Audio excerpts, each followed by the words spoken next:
Sefer Bereshit, Parashat Vayeira, third Aliyah.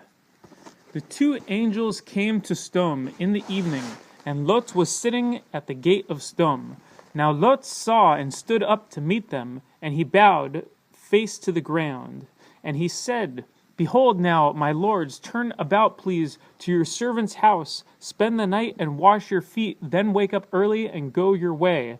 And they said, "No, rather we will spend the night in the square."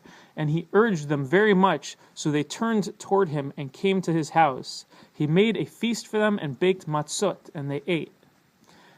They had not yet lain down when the townspeople, Sodomites,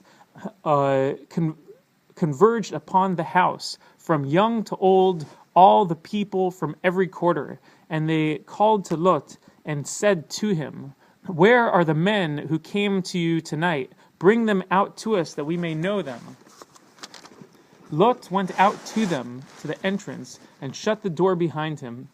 He said, "I beg you, my brothers, do not act wickedly. See now, I have two daughters who have never known a man. I shall bring them out to you and do to them as you please. But to these men do nothing, inasmuch as they have come under the shelter of my roof." And they said, "Stand back." Then they said, "This fellow came to sojourn and would act as a judge? Now we will treat you worse than them." They pressed exceedingly upon the man, upon Lot, and they approached to break the door. The men stretched out their hands and brought Lot into the house with them, and closed the door. And the men who were at the entrance of the house they struck with blindness, from small to great, and they tried vainly to find the entrance.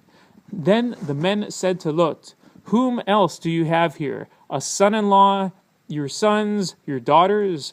All that you have in the city remove from the place, for we are about to destroy this place, for their outcry has become great before Hashem, so Hashem has sent us to destroy it." So Lot went out and spoke to his sons-in-law and the betrothed of his daughters, and he said, "Get up and leave this place, for Hashem is about to destroy the city." But he seemed like a jester in the eyes of his sons-in-law.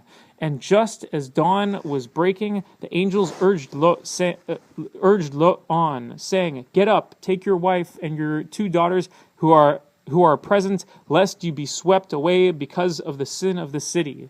Still he lingered, so the men grasped him by the hand, his wife's hand, and the hand of his two daughters in Hashem's mercy upon him, and they took him out and left him outside left him outside the city.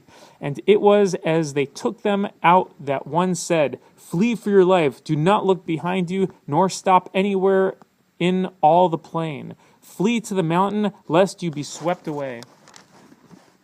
Lot said to them, "Please, no, my lord. See now, your servant has found grace in your eyes, and your kindness was great which you did with me to save my life. But I cannot escape to the mountain, lest the evil attach itself to me and I die. Behold, please, the city is near enough to escape there, and it is small. I shall flee there. Is it not small? And I will live."